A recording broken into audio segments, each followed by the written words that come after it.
All right, today we're going to talk about our peel paragraph, a strategy that you're going to use or a method that you're going to use to respond to short answer questions where you need to provide some evidence. We can also use this peel paragraph format when we're writing an essay for our body paragraphs. But let's just talk about first here responding to a question. Someone asks you a question, you are going to respond to that, whether that's in person when you're talking to someone or through writing in class when a teacher asks a question and you have to provide your answer in written format. There's a way to respond to a question.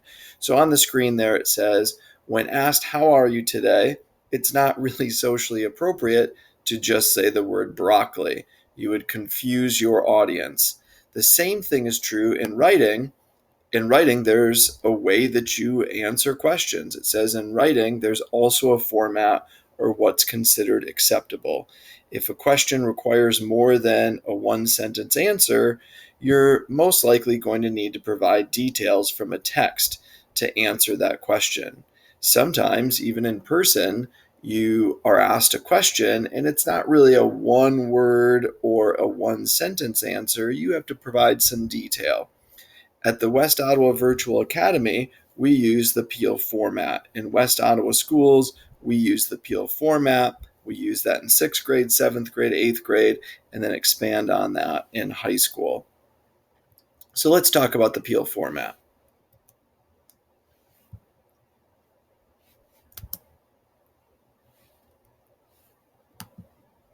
Peel stands for point, evidence, explanation, and link. So you can see we have Peel, P-E-E-L. The P stands for point. The first E stands for evidence. The second E stands for explanation and link. This is the order that we will always use when responding to a question that requires us to give a written answer. So we have the point, again, we have evidence, we have explanation or explain, and a link. And we use a little bit of a color-coded system here. The P blue, the E red, the second E explanation is green, and then following it up with the link in orange. So what is a point? Point is where you make your point. It's your topic sentence. It's where you state your main point or how you feel in an argument situation. You make sure you answer the question in the point. Okay. So if someone asks you, "How are you feeling today?" I can think of kind of two things that would be opposite. You could say, "I am feeling great." Okay. And then that would be the end of your sentence. "I am feeling great, period."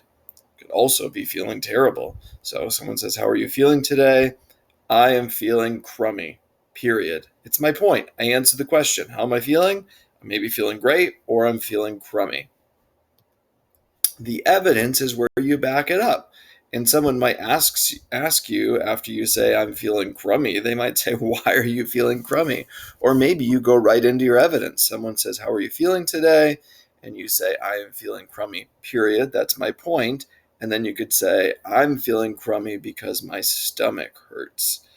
So that's your evidence. You're explaining or giving evidence why you're feeling crummy today. So, what is evidence? It's where you back up your point. You provide evidence or examples to support your point or whatever it is you're arguing. If we're using a text, if we're talking about a story, we're going to use quotations or direct quotes, or the text location in paragraph 7 or on page 1 of the book. So you give evidence and you're specific and tell your audience where you're getting your evidence from. So we have a point where we make our point, then we back up that point with evidence, and then what comes next? It's the second E, it's we explain. We explain now that point or really explain our evidence. So in your words, you explain or elaborate on your evidence. You explain or support. So going back to that example where someone says, "How are you feeling today?" And I say, for my point, I respond, "I'm feeling crummy, period." And then my evidence would be, and I'm going to be more specific, I woke up at 6 a.m. with a stomach ache.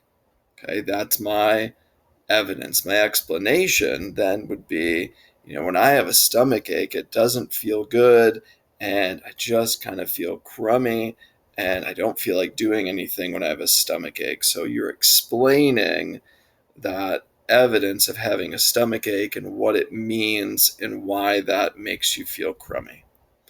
The last part is your link. In elementary school, maybe you talked about just having a concluding sentence on a paragraph. This is our concluding sentence. We're linking back to that point. It's our last sentence. So if it's an essay, we're leading into the next paragraph, or for this example, we're linking back to our topic sentence or our point. Maybe we're restating that point in different words. So I'll go all the way back to the beginning. How are you feeling today? I'm going to make my point. I am feeling crummy, period. And then my evidence would be at 6 o'clock this morning, I woke up, my stomach was rumbling, and I had a stomach ache. That's my evidence. Okay. That's a separate part, separate sentences, then separate sentences for my explanation. When I have a stomach ache, I just don't feel good. I don't feel like doing anything, and it makes me feel crummy. Those are separate sentences for my explanation. Then I get to the link. I'm going back to my point, which was I feel crummy today. So that is why I feel crummy today.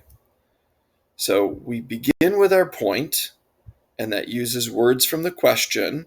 Okay, so how are you feeling today was the question someone asked me. I said, I am feeling. So I used words from the question to respond to that. Evidence.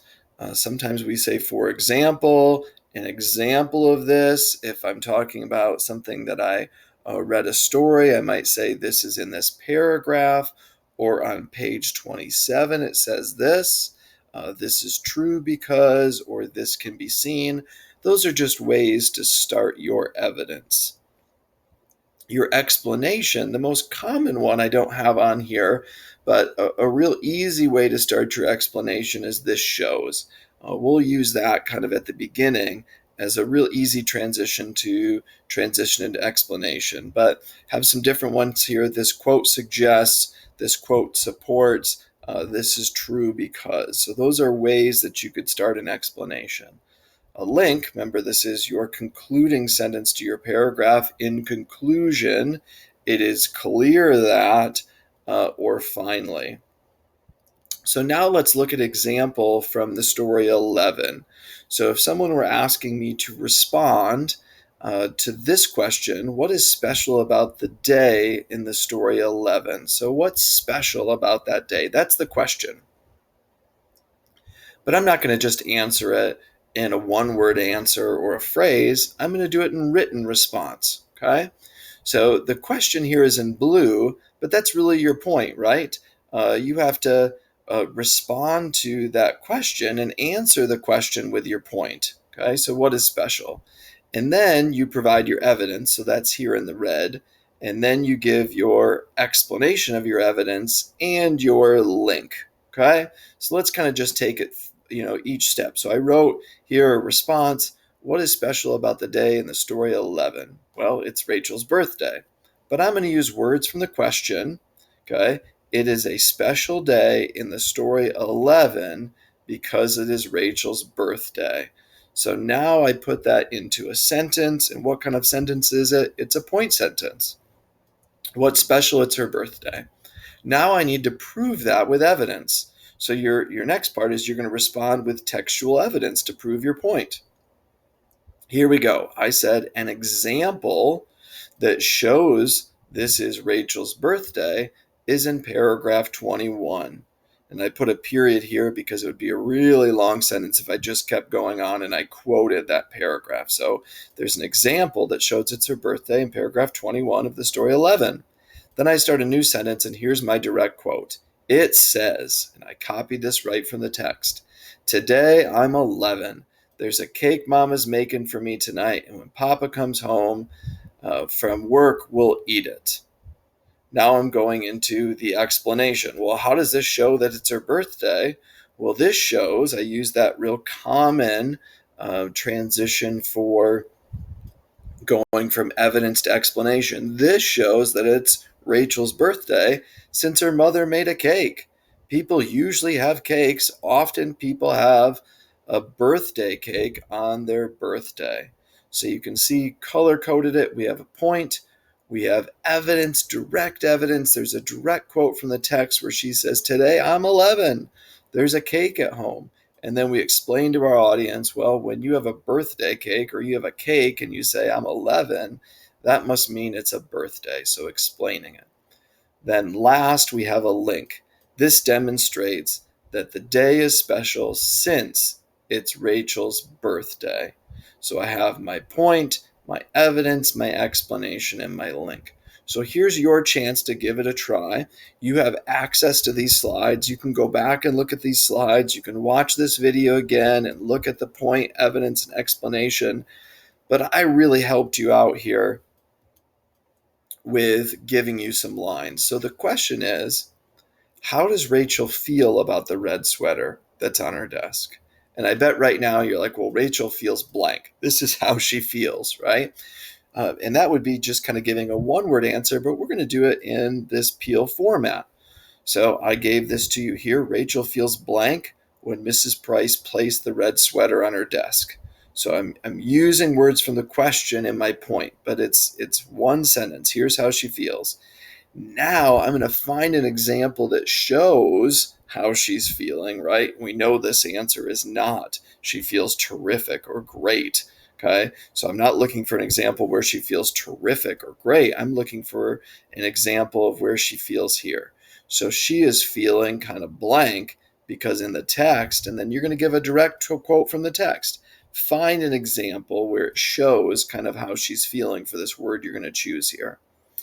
This shows that Rachel was feeling blank when Mrs. Price puts the red sweater on her desk. And you could elaborate on this a little bit too, but filled in almost all of the explanation for you. You're just going to kind of put in, if you want to take a simple route, this word that you're putting here. This demonstrates that Rachel feels blank when Mrs. Price puts the red sweater on her desk. So I gave you really quite a bit of sentence stems and a frame to fill in here for you to give a practice. But this is our first practice appeal paragraph. Want it to be a success for you. So you can go ahead and complete the assignment. All of it's explained there on Canvas for you, but taking you through Peel paragraph, giving you an example of how you can write your Peel paragraph using these sentence stems, answering the questions, how does Rachel feel about the red sweater on her desk?